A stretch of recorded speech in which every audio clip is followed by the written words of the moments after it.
भगवत प्रेमियों, आज जो हम आपके सामने जो सत्य लेकर आए हैं वह केवल शब्दों का खेल नहीं है, बल्कि वह एक ऐसी अनुभूति है जो हमने स्वयं श्री आशुतोष महाराज जी के चरणों में बैठकर प्राप्त की है। जब हम पहली बार महाराज जी के दर्शन करने गए थे तो हमें नहीं पता था कि जीवन क्या है, सत्य क्या है और हम इस संसार में क्यों आए हैं। लेकिन जैसे ही हमने उनके चरणों में अपना सिर झुकाया, जैसे ही उनकी वाणी हमारे कानों में पड़ी, हमारे भीतर कुछ बदलने लगा। वह बदलाव केवल बाहरी नहीं था, बल्कि भीतर से, आत्मा की गहराइयों से शुरू हुआ। महाराज जी कहते हैं कि जब तक मनुष्य को गुरु की आवश्यकता का एहसास नहीं होता, जब तक उसके भीतर गुरु को पाने की तड़प नहीं जगती, तब तक वह इस संसार के भ्रमजाल में ही उलझा रहता है। और यह तड़प कोई साधारण इच्छा नहीं है, यह वह पुकार है जो आत्मा की गहराइयों से उठती है। यह वह प्यास है जो किसी सांसारिक जल से नहीं बुझती, यह वह भूख है जो किसी भौतिक भोजन से नहीं मिटती। श्री आशुतोष महाराज जी आज भी हमारे बीच हैं। आज भी वे अपने शिष्यों का मार्गदर्शन कर रहे हैं। आज भी वे उन सभी को प्रकाश दिखा रहे हैं जो अंधकार में भटक रहे हैं। जब हम उनके बारे में बात करते हैं तो यह केवल इतिहास की बात नहीं है, यह वर्तमान की सच्चाई है। जैसे प्राचीन काल में भगवान बुद्ध ने संसार को सत्य का मार्ग दिखाया था, ठीक उसी प्रकार आज के इस कलयुग में श्री आशुतोष महाराज जी वही मार्ग हमें दिखा रहे हैं। उनकी शिक्षाएं वही हैं जो सनातन काल से चली आ रही हैं, लेकिन वे उन्हें इतने सरल और सहज तरीके से समझाते हैं कि एक साधारण व्यक्ति भी उन्हें समझ सकता है और अपने जीवन में उतार सकता है। महाराज जी कहते हैं कि ज्ञान कोई जटिल चीज नहीं है, ज्ञान तो स्वाभाविक है, लेकिन हमने अपनी अज्ञानता की परतें इतनी मोटी कर ली हैं कि उस ज्ञान तक पहुंचना कठिन हो गया है। गुरु का काम यही है कि वह उन परतों को हटाए, वह उस अंधकार को दूर करे जो हमने स्वयं अपने चारों ओर खड़ा कर लिया है। भगवत प्रेमियों, आप सभी से विनम्र निवेदन है, कृपया इस चैनल को सब्सक्राइब कीजिए ताकि महाराज जी के इस पावन चैनल से अधिक लोग जुड़ सकें। हमारा उद्देश्य है कि ब्रह्म ज्ञान का प्रकाश अधिक से अधिक लोगों तक पहुंचे और अधिकाधिक साधक दीक्षा प्राप्त कर सके। आइए हम सभी मिलकर महाराज जी के इस चैनल को ज्यादा से ज्यादा लोगों तक पहुंचाने का प्रयास करें। यही हमारा उद्देश्य है, यही हमारा सेवा भाव है। जब हम श्री आशुतोष महाराज जी की शिक्षाओं की बात करते हैं तो सबसे पहले हमें यह समझना होगा कि गुरु को पाने की तड़प क्या होती है। देखिए, इस संसार में लोग बहुत कुछ चाहते हैं। कोई धन चाहता है, कोई यश चाहता है, कोई सुख चाहता है, कोई सत्ता चाहता है, लेकिन ये सभी इच्छाएं सतही हैं, ये सभी इच्छाएं अस्थायी हैं। आज आपके पास धन है, कल नहीं भी हो सकता। आज आपके पास यश है, कल कोई और ले सकता है। आज आपके पास सुख है, कल दुख आ सकता है। लेकिन गुरु को पाने की तड़प, यह कुछ और ही चीज है। यह तड़प उस समय जगती है जब मनुष्य को यह एहसास होता है कि इस संसार में जो भी है वह सब नश्वर है, वह सब मिथ्या है। यह तड़प उस समय जगती है जब मनुष्य को यह समझ में आता है कि मैं कौन हूं, मैं कहां से आया हूं और मुझे कहां जाना है। यह तड़प उस समय जगती है जब मनुष्य यह महसूस करता है कि जीवन केवल खाने पीने, सोने जागने और संतान उत्पन्न करने के लिए नहीं है, बल्कि इससे कहीं अधिक गहरा, कहीं अधिक महत्वपूर्ण कुछ है। महाराज जी कहते हैं कि जब सिद्धार्थ गौतम ने महल छोड़ा था तो वह केवल दुख से भागने के लिए नहीं गए थे। उन्होंने वृद्ध व्यक्ति को देखा, रोगी को देखा, मृत शरीर को देखा और उन्हें एहसास हुआ कि यह सब मेरे साथ भी होगा। लेकिन यह केवल भय नहीं था, यह एक गहरी जिज्ञासा थी, एक तड़प थी कि इस दुख का, इस जन्म मरण के चक्र का कोई अंत है या नहीं। और जब उन्होंने सन्यासी को देखा तो उन्हें लगा कि शायद उस मार्ग पर चलकर वे इस सवाल का जवाब पा सकते हैं। यही तड़प थी जिसने उन्हें महल से बाहर निकाला। यही तड़प थी जिसने उन्हें वर्षों तक साधना करने के लिए प्रेरित किया। यही तड़प थी जिसने अंततः उन्हें बोधि प्राप्त कराई। और श्री आशुतोष महाराज जी कहते हैं कि यही तड़प आज भी हर उस व्यक्ति के भीतर होनी चाहिए जो सत्य को जानना चाहता है, जो मुक्ति को पाना चाहता है, जो अपने वास्तविक स्वरूप को पहचानना चाहता है। लेकिन यह तड़प कैसे जगे? महाराज जी कहते हैं कि यह तड़प जगाने के लिए सबसे पहले आपको अपने जीवन को देखना होगा, अपने आसपास को देखना होगा। देखिए कि लोग क्या कर रहे हैं। कोई सुबह से शाम तक धन कमाने में लगा है, लेकिन क्यों? ताकि वह सुखी रह सके। कोई प्रसिद्धि के पीछे भाग रहा है, लेकिन क्यों? ताकि लोग उसे पहचानें, उसे सम्मान दें और वह सुखी रह सके। कोई संबंधों में उलझा है, प्रेम की तलाश में है, लेकिन क्यों? ताकि उसे सुख मिले, उसका मन शांत हो। तो अंततः सभी सुख की तलाश में है, लेकिन क्या किसी को सच्चा सुख मिल रहा है? नहीं, क्योंकि सांसारिक सुख अस्थायी है, आज है कल नहीं। और जब वह जाता है तो उसके पीछे और भी अधिक दुख छोड़ जाता है। तो फिर सच्चा सुख कहां है? महाराज जी कहते हैं कि सच्चा सुख, शाश्वत आनंद, वह आपके भीतर ही है, वह आपकी आत्मा में है। लेकिन उसे पाने के लिए आपको गुरु की आवश्यकता है, क्योंकि गुरु ही वह है जो आपको भीतर की यात्रा पर ले जा सकता है। अब देखिए, जब सिद्धार्थ ने महल छोड़ा तो वे विभिन्न गुरुओं के पास गए। उन्होंने आलार कलाम से शिक्षा ली, उद्दक रामपुत्र से सीखा। उन्होंने कठोर तपस्या की, 6 वर्षों तक अपने शरीर को कष्ट दिया, लेकिन फिर भी उन्हें शांति नहीं मिली, उन्हें उत्तर नहीं मिला, क्योंकि वे गुरुओं के पास गए थे, लेकिन वे सच्चे गुरु के पास नहीं पहुंचे थे। और यहां पर महाराज जी एक बहुत महत्वपूर्ण बात कहते हैं। गुरु को पाना भाग्य की बात है, लेकिन गुरु को पाने के लिए तैयार होना साधक की जिम्मेदारी है।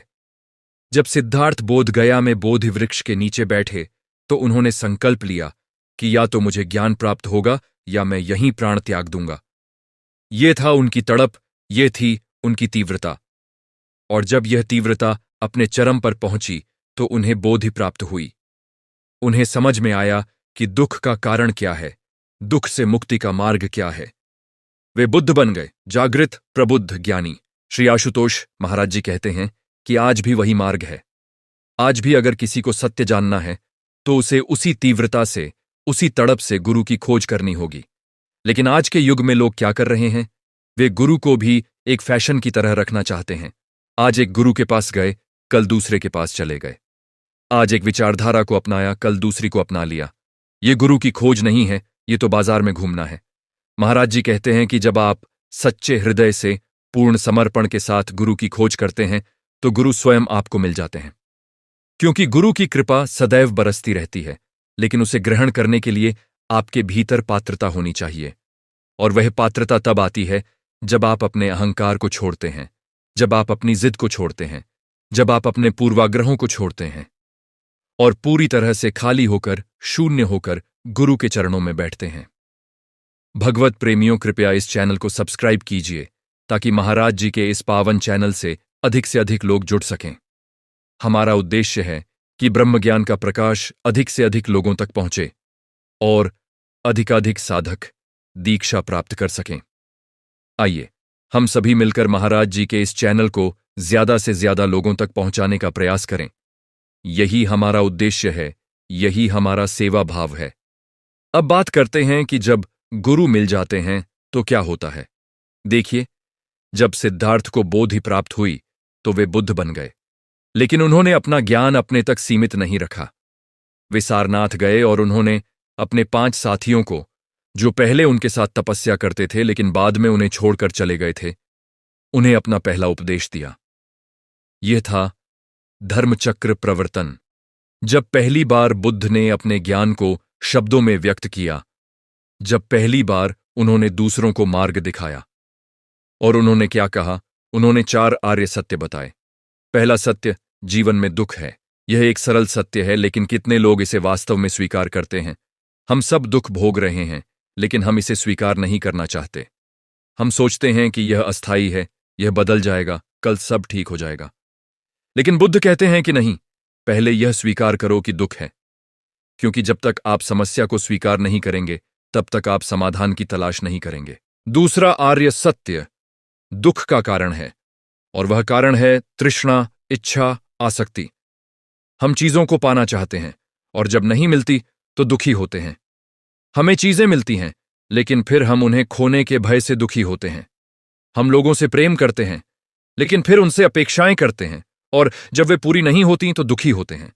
तो तृष्णा, यह अंतहीन इच्छाओं की श्रृंखला, यही दुख का मूल कारण है। तीसरा आर्य सत्य, दुख का निरोध संभव है। हां, आप दुख से मुक्त हो सकते हैं, यह संभव है, लेकिन कैसे? यह है चौथा आर्य सत्य, अष्टांगिक मार्ग।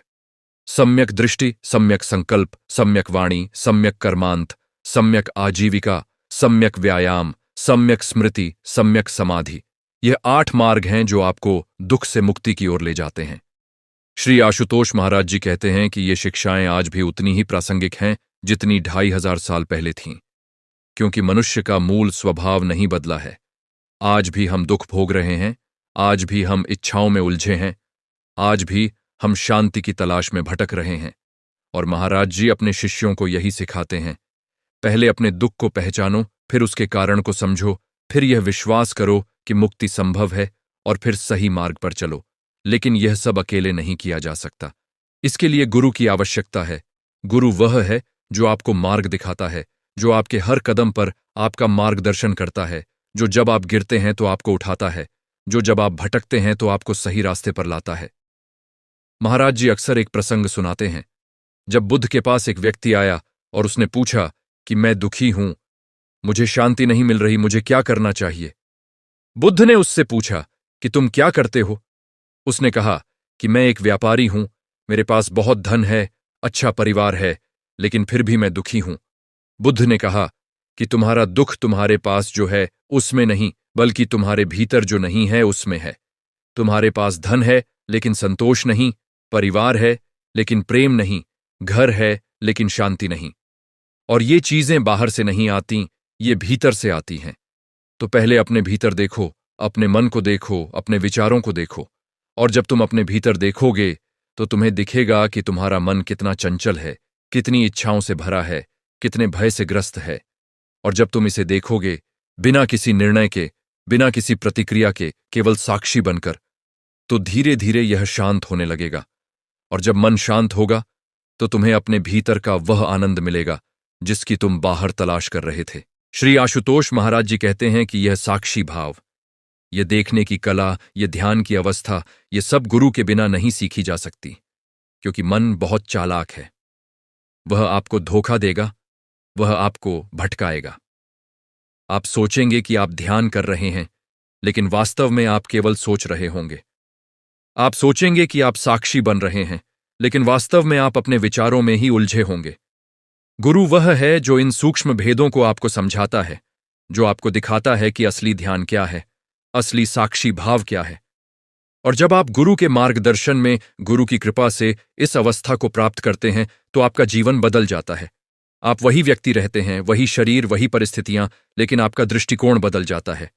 आप संसार को अलग तरीके से देखने लगते हैं। जो पहले समस्या लगती थी वह अब अवसर लगने लगती है, जो पहले दुख लगता था वह अब सीखने का माध्यम लगने लगता है। बुद्ध ने अपने शिष्यों को कहा था कि अप दीपो भव, अपना दीपक स्वयं बनो। लेकिन इसका मतलब यह नहीं कि गुरु की आवश्यकता नहीं है। इसका मतलब है कि गुरु आपको वह प्रकाश दिखाता है जो आपके भीतर है, और फिर आपको उस प्रकाश को जलाना है, उसे प्रज्वलित रखना है। गुरु माचिस की तीली है जो आपके भीतर के दीपक को जलाती है, लेकिन दीपक आपका है, तेल आपका है, बाती आपकी है। गुरु केवल उसे जलाने में सहायता करता है। और एक बार जब दीपक जल जाता है तो फिर वह स्वयं प्रकाशमान होता है, फिर उसे किसी बाहरी प्रकाश की आवश्यकता नहीं रहती। लेकिन यह जलाने की प्रक्रिया, यह प्रारंभिक चिंगारी, यह गुरु के बिना संभव नहीं है। इसीलिए महाराज जी कहते हैं कि गुरु को पाने की तड़प सबसे महत्वपूर्ण है, क्योंकि गुरु के बिना आत्म साक्षात्कार संभव नहीं है। भगवत प्रेमियों, कृपया इस चैनल को सब्सक्राइब कीजिए ताकि महाराज जी के इस पावन चैनल से अधिक लोग जुड़ सकें। हमारा उद्देश्य है कि ब्रह्म ज्ञान का प्रकाश अधिक से अधिक लोगों तक पहुंचे और अधिकाधिक साधक दीक्षा प्राप्त कर सकें। आइए हम सभी मिलकर महाराज जी के इस चैनल को ज्यादा से ज्यादा लोगों तक पहुंचाने का प्रयास करें। यही हमारा उद्देश्य है, यही हमारा सेवा भाव है। भगवत प्रेमियों, कृपया इस चैनल को सब्सक्राइब कीजिए ताकि महाराज जी के इस पावन चैनल से अधिक लोग जुड़ सकें। हमारा उद्देश्य है कि ब्रह्म ज्ञान का प्रकाश अधिक से अधिक लोगों तक पहुंचे और अधिकाधिक साधक दीक्षा प्राप्त कर सके। आइए हम सभी मिलकर महाराज जी के इस चैनल को ज्यादा से ज्यादा लोगों तक पहुंचाने का प्रयास करें। यही हमारा उद्देश्य है, यही हमारा सेवा भाव है। अब हम आपको बताना चाहते हैं कि श्री आशुतोष महाराज जी किस प्रकार से अपने शिष्यों को मार्गदर्शन देते हैं। देखिए, जब कोई व्यक्ति पहली बार महाराज जी के पास आता है तो वह अपनी समस्याओं के साथ आता है। कोई कहता है कि मेरे घर में कलह है, कोई कहता है कि मेरा व्यवसाय ठीक नहीं चल रहा, कोई कहता है कि मुझे कोई रोग है, कोई कहता है कि मेरे बच्चे मेरी बात नहीं सुनते। और महाराज जी सभी की बात ध्यान से सुनते हैं, सभी के दुख को समझते हैं, लेकिन फिर वे उन्हें समझाते हैं कि ये सब बाहरी समस्याएं केवल लक्षण हैं, असली रोग भीतर है। असली समस्या यह है कि आप अपने सच्चे स्वरूप से अनभिज्ञ हैं। आप अपने वास्तविक स्व से दूर हो गए हैं, आप माया के जाल में फंस गए हैं। और जब तक यह मूल समस्या का समाधान नहीं होगा, तब तक बाहरी समस्याएं आती रहेंगी। आज एक समस्या हल हुई, कल दूसरी आ जाएगी। आज एक इच्छा पूरी हुई, कल 10 और इच्छाएं जन्म ले लेंगी। यह अंतहीन चक्र है, और इस चक्र से मुक्ति का एकमात्र उपाय है आत्मज्ञान, आत्म साक्षात्कार। महाराज जी कहते हैं कि जब बुद्ध ने ज्ञान प्राप्त किया तो उन्होंने जो पहला शब्द कहा वह था, बुद्धम शरणम गच्छामि, धम्मम शरणम गच्छामि, संघम शरणम गच्छामि। मैं बुद्ध की शरण में जाता हूं, मैं धर्म की शरण में जाता हूं, मैं संघ की शरण में जाता हूं। ये त्रिशरण है, ये 3 शरण हैं जो हर साधक के लिए आवश्यक हैं। बुद्ध की शरण का अर्थ है गुरु की शरण, उस जागृत चेतना की शरण जो आपको मार्ग दिखा सकती है। धर्म की शरण का अर्थ है सत्य की शरण, उन शाश्वत नियमों की शरण जो इस ब्रह्मांड को चलाते हैं। और संघ की शरण का अर्थ है साधकों के समुदाय की शरण, उन सहयात्रियों की शरण जो आपके साथ इस मार्ग पर चल रहे हैं, क्योंकि यह यात्रा अकेले करना कठिन है, बहुत कठिन है। जब आप अकेले होते हैं तो मन आपको भटकाता है, संदेह उठते हैं, भय आता है। लेकिन जब आप एक संघ का, एक समुदाय का हिस्सा होते हैं, जब आप देखते हैं कि और भी लोग हैं जो इसी मार्ग पर चल रहे हैं, तो आपको बल मिलता है, आपको प्रोत्साहन मिलता है। श्री आशुतोष महाराज जी के चारों ओर भी ऐसा ही एक संघ है, ऐसा ही एक परिवार है। हम सभी शिष्य, हम सभी साधक, हम सभी एक दूसरे का सहयोग करते हैं, एक दूसरे को प्रेरणा देते हैं। जब किसी को कठिनाई आती है तो बाकी सब उसका साथ देते हैं। जब किसी को संदेह होता है तो बाकी सब उसे समझाते हैं। यह एक जीवंत परंपरा है जहां ज्ञान केवल शब्दों में नहीं बल्कि अनुभवों में साझा किया जाता है। महाराज जी कहते हैं कि जब आप इस संघ का हिस्सा बनते हैं तो आप अकेले नहीं रहते। आपके साथ हजारों, लाखों साधक हैं जो उसी लक्ष्य की ओर बढ़ रहे हैं जिसकी ओर आप बढ़ रहे हैं। और यह एकता, यह सामूहिक ऊर्जा, यह आपकी यात्रा को सरल और सुखद बनाती है। अब बात करते हैं अष्टांगिक मार्ग के बारे में, जो बुद्ध ने बताया था और जिसे श्री आशुतोष महाराज जी आज भी अपने शिष्यों को सिखाते हैं। पहला है सम्यक दृष्टि, सही दृष्टिकोण। इसका अर्थ है कि आप चीजों को जैसी वे हैं वैसी देखें, न कि जैसी आप चाहते हैं कि वे हों। हम अक्सर अपनी इच्छाओं, अपने भय, अपने पूर्वाग्रहों के चश्मे से संसार को देखते हैं। हम वही देखते हैं जो हम देखना चाहते हैं और वह नहीं देखते जो वास्तव में है। लेकिन सम्यक दृष्टि का अर्थ है इन सभी फिल्टरों को हटा देना और यथार्थ को उसके नग्न रूप में देखना। यह कठिन है क्योंकि अक्सर यथार्थ हमें पसंद नहीं आता, यथार्थ हमारी अपेक्षाओं से मेल नहीं खाता। लेकिन जब तक आप यथार्थ को स्वीकार नहीं करेंगे, तब तक आप उसके साथ सामंजस्य में नहीं रह सकते। और जब आप यथार्थ से लड़ते हैं तो आप दुखी होते हैं। जब आप यथार्थ को स्वीकार करते हैं तो शांति मिलती है। महाराज जी एक उदाहरण देते हैं। मान लीजिए कि आपने अपने बच्चे को डॉक्टर बनाने का सपना देखा है, लेकिन वह कलाकार बनना चाहता है। अब अगर आप अपने सपने को थोपते रहेंगे तो आप दुखी होंगे, बच्चा दुखी होगा, पूरा घर दुखी होगा। लेकिन अगर आप यथार्थ को देखेंगे कि बच्चे की रुचि कला में है, उसकी प्रतिभा कला में है, और इसे स्वीकार करेंगे, तो आप शांत होंगे, बच्चा खुश होगा और वह अपनी प्रतिभा का पूरा उपयोग कर सकेगा। यह है सम्यक दृष्टि।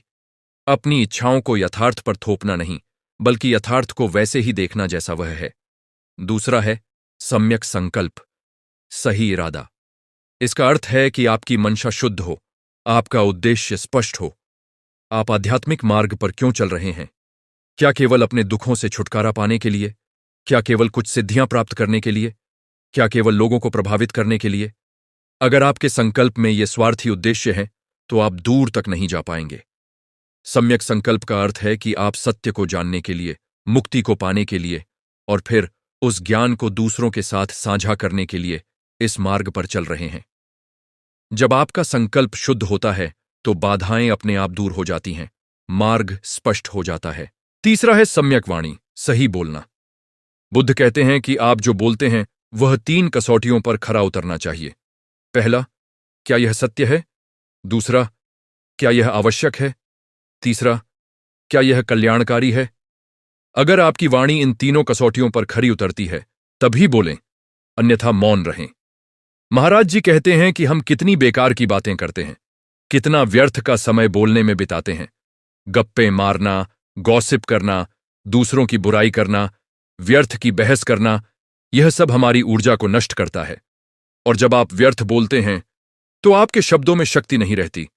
लेकिन जब आप सम्यक वाणी का पालन करते हैं, जब आप केवल वही बोलते हैं जो सत्य है, आवश्यक है और कल्याणकारी है, तो आपके शब्दों में अद्भुत शक्ति आ जाती है। आपके एक शब्द का वही प्रभाव होता है जो पहले 1000 शब्दों का नहीं होता था।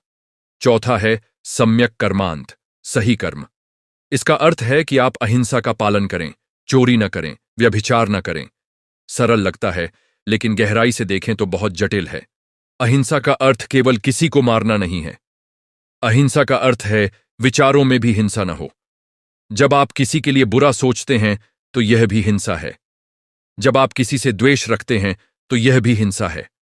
चोरी का अर्थ केवल किसी की वस्तु चुराना नहीं है। जब आप अपना काम ठीक से नहीं करते लेकिन पूरा वेतन लेते हैं तो यह भी चोरी है। जब आप किसी के समय को व्यर्थ करते हैं तो यह भी चोरी है। तो सम्यक कर्मांत का पालन करना बहुत सूक्ष्म और सचेत प्रयास मांगता है। पांचवा है सम्यक आजीविका, सही तरीके से जीविका कमाना। महाराज जी कहते हैं कि आज के युग में यह बहुत महत्वपूर्ण है। लोग कहते हैं कि व्यवसाय में नैतिकता नहीं चलती। प्रतिस्पर्धा के इस युग में अगर आप ईमानदार रहेंगे तो पिछड़ जाएंगे। लेकिन यह गलत धारणा है। सम्यक आजीविका का अर्थ है कि आप ऐसे काम से जीविका न कमाएं जो दूसरों को हानि पहुंचाता हो, जो समाज के लिए विनाशकारी हो। शस्त्रों का व्यापार, नशीले पदार्थों का व्यापार, जीवों की हिंसा से जुड़ा व्यापार, ये सब असम्यक आजीविका हैं। लेकिन इससे भी आगे सम्यक आजीविका का अर्थ है कि आप अपने काम को समर्पण और ईमानदारी से करें, चाहे वह कोई भी काम हो। अगर आप सफाई करने वाले हैं तो पूरे समर्पण से सफाई करें। अगर आप शिक्षक हैं तो पूरे समर्पण से पढ़ाएं।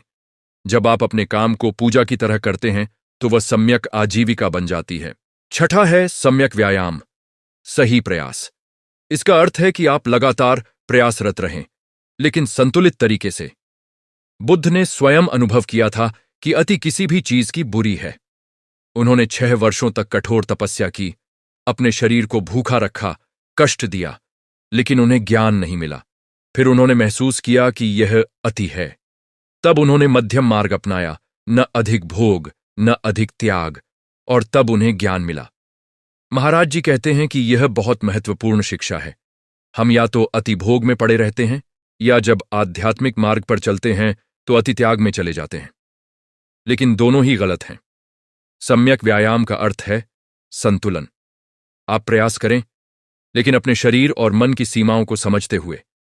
आप अनुशासित रहें, लेकिन अपने ऊपर अनावश्यक कठोरता न ला दें।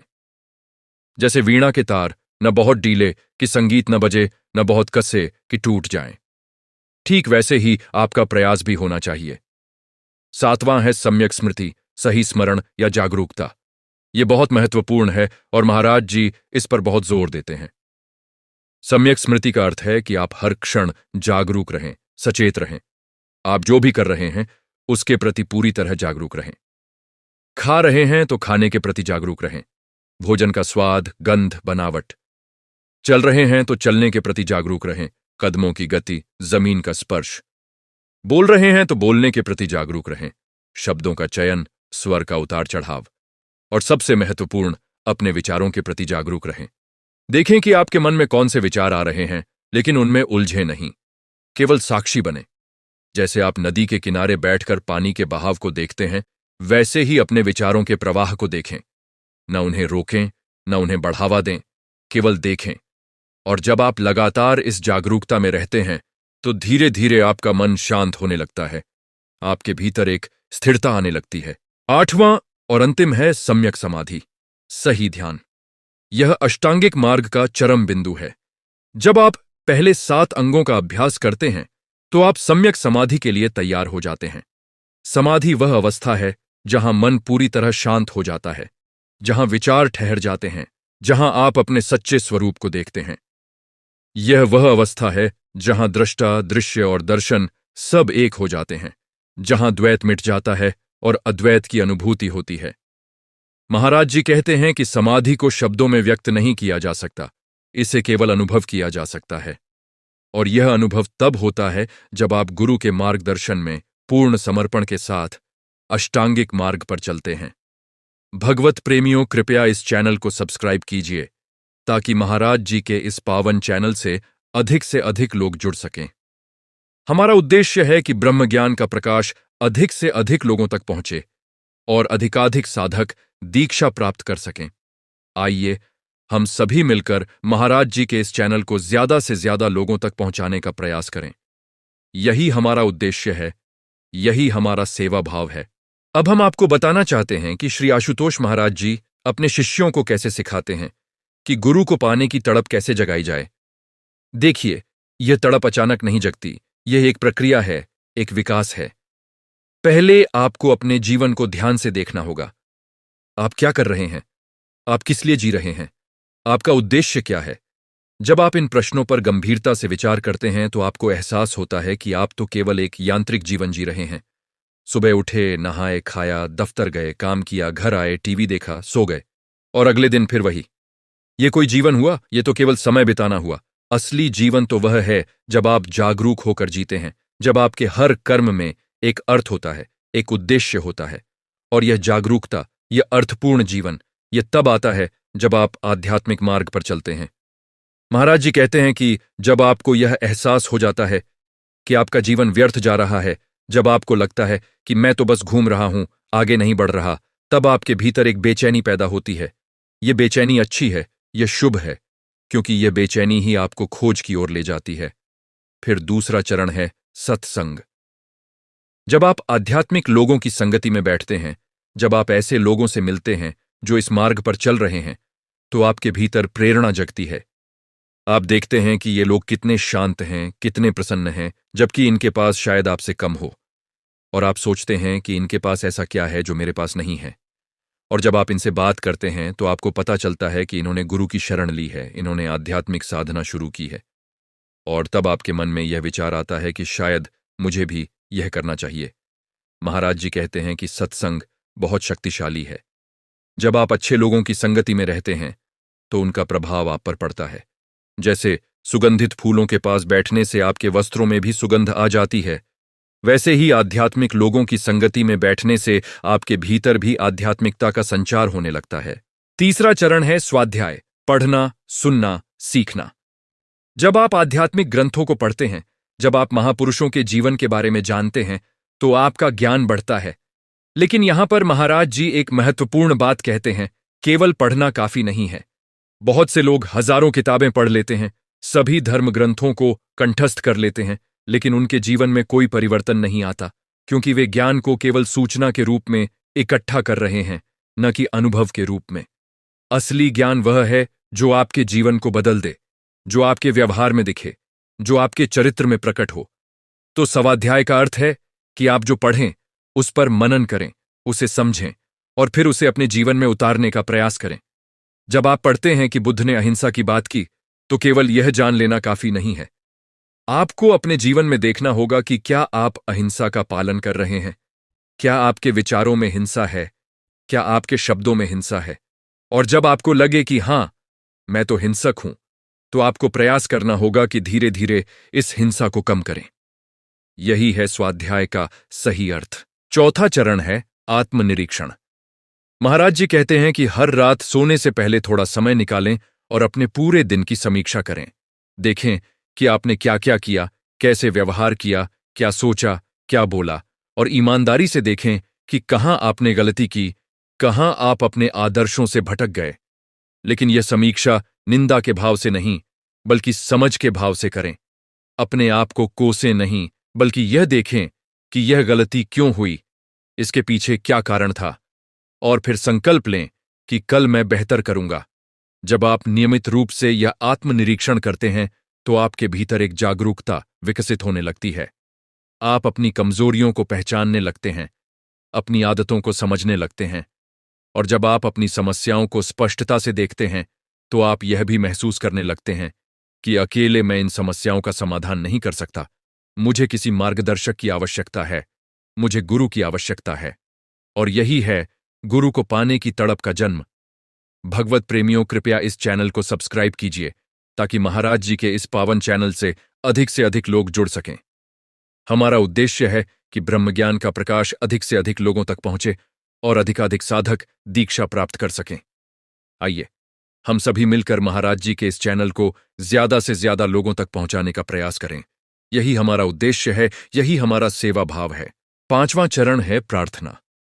जब आप अनुभव करने लगते हैं कि हां, मुझे गुरु की आवश्यकता है, तो आप प्रार्थना शुरू करते हैं। लेकिन यह प्रार्थना किससे करें? महाराज जी कहते हैं कि इससे कोई फर्क नहीं पड़ता कि आप इसे भगवान से करते हैं, ब्रह्मांड से करते हैं या अपने भीतर की उस दिव्य चेतना से करते हैं। महत्वपूर्ण यह है कि आपकी प्रार्थना हृदय से होनी चाहिए। आप रोज सुबह या रात को कुछ मिनट बैठें और पूरे भाव से, पूरी तीव्रता से प्रार्थना करें। हे परमात्मा, मुझे सद्गुरु से मिला दो। मुझे वह मार्गदर्शक दे दो जो मुझे सत्य की ओर ले जा सके। मुझे वह प्रकाश दे दो जो मेरे अंधकार को दूर कर सके। और जब आप सच्चे हृदय से यह प्रार्थना करते हैं तो ब्रह्मांड आपकी सुनता है, परमात्मा आपकी सुनता है। और समय आने पर जब आप पूरी तरह तैयार हो जाते हैं तो गुरु आपके जीवन में प्रकट होते हैं। यह कोई संयोग नहीं होता, यह एक दैवी योजना होती है। श्री आशुतोष महाराज जी कहते हैं कि जब शिष्य तैयार होता है तो गुरु प्रकट हो जाते हैं। यह एक शाश्वत नियम है। लेकिन तैयार होने का अर्थ क्या है? तैयार होने का अर्थ है कि आपने अपने अहंकार को कम किया है, आपने अपने पूर्वाग्रहों को छोड़ा है, आपने अपने मन को खाली किया है। क्योंकि अगर आपका मन पहले से ही भरा हुआ है अपनी धारणाओं से, अपनी मान्यताओं से, अपने ज्ञान से, तो गुरु की शिक्षाओं के लिए कोई जगह नहीं है। महाराज जी एक कहानी सुनाते हैं। एक विद्वान व्यक्ति बुद्ध के पास आया और बोला कि मुझे ज्ञान दीजिए। बुद्ध ने कहा कि पहले चाय पीते हैं। बुद्ध ने उस विद्वान के कप में चाय डालनी शुरू की, लेकिन जब कप भर गया तो भी वे डालते रहे। चाय कप से बाहर निकलने लगी, मेज पर फैलने लगी। विद्वान चिल्लाया, रुकिए, कप भर गया है, अब और नहीं आ सकती। बुद्ध ने मुस्कुराते हुए कहा, ठीक इसी तरह तुम्हारा मन भी भरा हुआ है, तुम्हारे ज्ञान से, तुम्हारी धारणाओं से। जब तक तुम इसे खाली नहीं करोगे तब तक मैं तुम्हें कुछ नहीं दे सकता। यह कहानी बहुत गहरी है और महाराज जी कहते हैं कि हर साधक को यह समझना चाहिए। जब आप गुरु के पास जाते हैं तो अपने सारे ज्ञान को, अपने सारे अहंकार को दरवाजे पर ही छोड़ आएं। पूरी तरह खाली होकर, एक बच्चे की तरह निर्दोष होकर गुरु के चरणों में बैठें। और तब गुरु जो कुछ भी कहें उसे बिना तर्क किए, बिना संदेह किए, पूरे विश्वास के साथ स्वीकार करें। लेकिन यहां एक महत्वपूर्ण बात है, यह अंधविश्वास नहीं है, यह श्रद्धा है। अंधविश्वास और श्रद्धा में बहुत फर्क है। अंधविश्वास का अर्थ है कि आप बिना समझे, बिना अनुभव किए मान लेते हैं। लेकिन श्रद्धा का अर्थ है कि आप गुरु पर इतना विश्वास करते हैं कि आप कहते हैं, ठीक है, मुझे अभी समझ में नहीं आ रहा, लेकिन मैं आपकी बात मानकर इसे करूंगा और फिर अपने अनुभव से देखूंगा कि यह सही है या नहीं। और जब आप इस श्रद्धा के साथ गुरु की शिक्षाओं पर चलते हैं तो आपको अनुभव होने लगता है कि हां, गुरु जो कह रहे थे वह सही था। और हर अनुभव आपकी श्रद्धा को और गहरा करता है और यह गहरी श्रद्धा आपकी साधना को और तीव्र करती है। अब हम बात करते हैं कि जब गुरु मिल जाते हैं तो शिष्य की क्या जिम्मेदारी है। देखिए, बहुत से लोग सोचते हैं कि गुरु मिल गया, अब तो सब काम हो जाएगा, अब तो मुझे कुछ नहीं करना। लेकिन यह गलत धारणा है।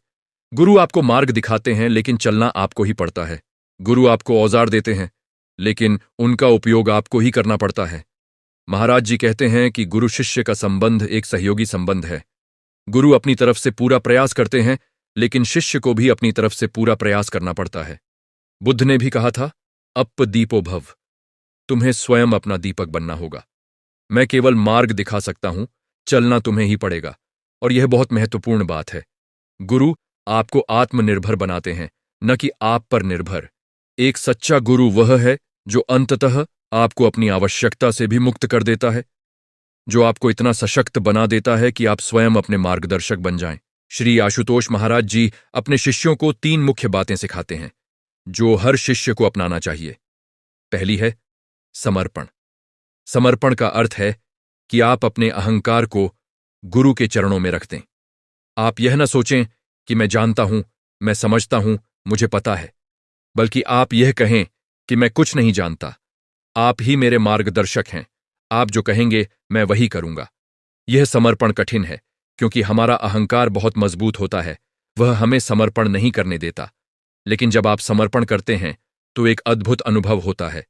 आपके भीतर एक शांति आ जाती है, एक हल्कापन आ जाता है, क्योंकि अब आपको हर चीज को नियंत्रित करने की, हर चीज को समझने की जिम्मेदारी नहीं रहती। आप गुरु पर भरोसा करते हैं और उनके मार्गदर्शन में चलते हैं। दूसरी है अनुशासन। गुरु जो भी साधना बताएं, जो भी अभ्यास दें, उसे नियमित रूप से अनुशासन के साथ करना चाहिए। बहुत से लोग शुरुआत में बहुत उत्साह से करते हैं, लेकिन फिर धीरे धीरे छोड़ देते हैं। आज किया, कल नहीं किया, परसों फिर किया, फिर हफ्ते भर नहीं किया। यह काम नहीं चलेगा। साधना में निरंतरता बहुत महत्वपूर्ण है। महाराज जी कहते हैं कि रोज थोड़ा करो, लेकिन नियमित करो। 10 मिनट रोज करना 1 घंटा कभी कभार करने से बेहतर है, क्योंकि निरंतरता से एक गति बनती है, एक प्रवाह बनता है। और तीसरी है धैर्य। आध्यात्मिक मार्ग त्वरित परिणाम का मार्ग नहीं है। यहां आज बीज बोया और कल फल मिल गया, ऐसा नहीं होता। यहां तो लंबा समय लगता है, महीनों वर्षों लग सकते हैं। लेकिन अगर आप धैर्य रखें, अगर आप निरंतर प्रयासरत रहें, तो निश्चित रूप से परिणाम मिलेगा। महाराज जी कहते हैं कि जो व्यक्ति धैर्य रखकर, विश्वास रखकर निरंतर साधना करता है, वह अवश्य ही अपने लक्ष्य को प्राप्त करता है। भगवत प्रेमियों, कृपया इस चैनल को सब्सक्राइब कीजिए ताकि महाराज जी के इस पावन चैनल से अधिक लोग जुड़ सकें। हमारा उद्देश्य है कि ब्रह्म ज्ञान का प्रकाश अधिक से अधिक लोगों तक पहुंचे और अधिकाधिक साधक दीक्षा प्राप्त कर सकें। आइए हम सभी मिलकर महाराज जी के इस चैनल को ज्यादा से ज्यादा लोगों तक पहुंचाने का प्रयास करें। यही हमारा उद्देश्य है, यही हमारा सेवा भाव है। अब बात करते हैं कुछ व्यावहारिक पहलुओं की। बहुत से लोग पूछते हैं कि गुरु को कैसे पहचानें, कैसे पता चले कि यही सच्चे गुरु हैं। महाराज जी कहते हैं कि सच्चे गुरु की कुछ पहचान होती है। पहली पहचान, सच्चे गुरु में कोई लोभ नहीं होता। वे आपसे धन की मांग नहीं करते, वे आपसे प्रसिद्धि की अपेक्षा नहीं करते। वे तो बस देना जानते हैं, बिना किसी अपेक्षा के देना। जब बुद्ध ने ज्ञान प्राप्त किया तो उन्होंने 45 वर्षों तक निरंतर लोगों को ज्ञान दिया, बिना कुछ लिए। वे राजा के पास भी जाते और भिखारी के पास भी, और दोनों को समान भाव से ज्ञान देते। यह है सच्चे गुरु की पहचान। दूसरी पहचान, सच्चे गुरु स्वयं जो सिखाते हैं वही जीते भी हैं। उनके जीवन और उनकी शिक्षाओं में कोई विरोधाभास नहीं होता। अगर वे अहिंसा की बात करते हैं तो स्वयं भी अहिंसक होते हैं। अगर वे सादगी की बात करते हैं तो स्वयं भी सादा जीवन जीते हैं। उनका चरित्र ही उनकी सबसे बड़ी शिक्षा होती है। तीसरी पहचान, सच्चे गुरु आपको स्वतंत्र बनाते हैं, न कि प्रतंत्र। वे आप पर अपना नियंत्रण नहीं जमाते, बल्कि आपको इतना सशक्त बनाते हैं कि आप स्वयं निर्णय ले सकें। वे आपको डराते नहीं, बल्कि प्रेम से समझाते हैं। वे आपसे अंधी आज्ञाकारिता की मांग नहीं करते, बल्कि आपकी समझ को विकसित करते हैं। चौथी पहचान, सच्चे गुरु के पास होने मात्र से आपको शांति मिलती है। उनकी उपस्थिति में एक अलग ही ऊर्जा होती है, एक पवित्रता होती है। आप उनके पास बैठते हैं तो आपका मन शांत हो जाता है, आपके विचार ठहर जाते हैं। यह कोई बनावटी चीज नहीं होती, यह स्वाभाविक रूप से होता है, क्योंकि गुरु स्वयं शांत होते हैं और उनकी शांति आपको भी प्रभावित करती है। श्री आशुतोष महाराज जी इन सभी गुणों से युक्त हैं और इसीलिए हजारों लाखों लोग उनकी शरण में हैं। हमने स्वयं उनके पास रहकर, उनसे सीखकर यह अनुभव किया है कि कैसे वे हर शिष्य के साथ व्यक्तिगत रूप से जुड़ते हैं, कैसे वे हर व्यक्ति की समस्याओं को समझते हैं और उसके अनुसार मार्गदर्शन देते हैं। वे किसी पर अपनी बात थोपते नहीं, बल्कि प्रेम और करुणा से समझाते हैं। और जब कोई गलती करता है तो वे उसे दंडित नहीं करते, बल्कि और भी अधिक स्नेह से उसे सही मार्ग पर लाते हैं। यह है सच्चे गुरु का स्वभाव, और यही है श्री आशुतोष महाराज जी का स्वभाव। अब बात करते हैं शिष्यत्व की। शिष्य बनना भी एक कला है, एक विज्ञान है। बुद्ध के समय में जब कोई व्यक्ति शिष्य बनना चाहता था तो बुद्ध उसे तुरंत स्वीकार नहीं करते थे। वे पहले उसकी परीक्षा लेते थे। क्या वास्तव में तुम में सीखने की इच्छा है? क्या तुम समर्पित हो? क्या तुम में धैर्य है? और जब वे संतुष्ट हो जाते कि हां, यह व्यक्ति तैयार है, तब वे उसे शिष्य के रूप में स्वीकार करते। महाराज जी कहते हैं कि शिष्य बनने के लिए कुछ मूलभूत गुण चाहिए। पहला है जिज्ञासा, सीखने की तीव्र इच्छा। अगर आप में यह जिज्ञासा नहीं है, अगर आप केवल औपचारिकता के लिए या किसी दबाव में गुरु के पास आ रहे हैं, तो यह काम नहीं करेगा। आप में एक प्रज्वलित जिज्ञासा होनी चाहिए, एक जलती हुई इच्छा कि मुझे जानना है, मुझे समझना है, मुझे सत्य को पाना है। दूसरा है विनम्रता, यह स्वीकार करना कि मैं नहीं जानता, मुझे सीखना है। जब तक आप यह नहीं मानते कि आप अज्ञानी हैं, तब तक आप सीख नहीं सकते, क्योंकि अगर आप सोचते हैं कि मैं पहले से ही जानता हूं, तो फिर सीखने की क्या आवश्यकता? तीसरा है श्रद्धा, गुरु पर पूर्ण विश्वास।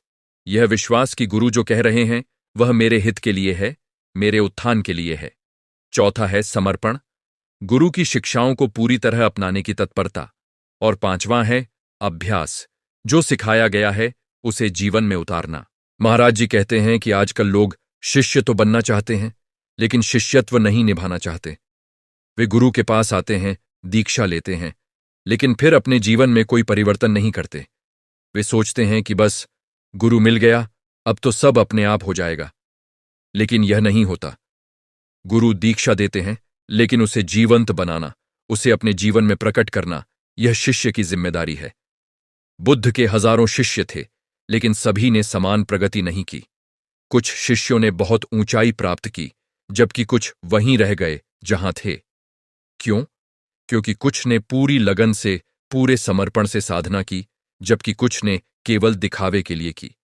तो शिष्य बनना काफी नहीं है, शिष्य होना जरूरी है। और शिष्य होने का अर्थ है कि आप गुरु की शिक्षाओं को अपने जीवन का केंद्र बना लें। आप अपने हर कर्म को गुरु के मार्गदर्शन के अनुसार करें। अब हम बात करते हैं गुरु कृपा की। यह एक रहस्यमय चीज है जिसे केवल अनुभव किया जा सकता है, समझाया नहीं जा सकता। जब गुरु आप पर कृपा करते हैं तो असंभव चीजें संभव हो जाती हैं। आपके भीतर ऐसे परिवर्तन होने लगते हैं जो आप स्वयं अपने प्रयास से नहीं कर सकते थे। आपकी वह बुरी आदतें जिन्हें आप वर्षों से छोड़ना चाहते थे लेकिन नहीं छोड़ पा रहे थे, वे अचानक छूट जाती हैं। आपके वे संस्कार जो जन्मों से आपके साथ थे, वे धीरे धीरे विलीन हो जाते हैं।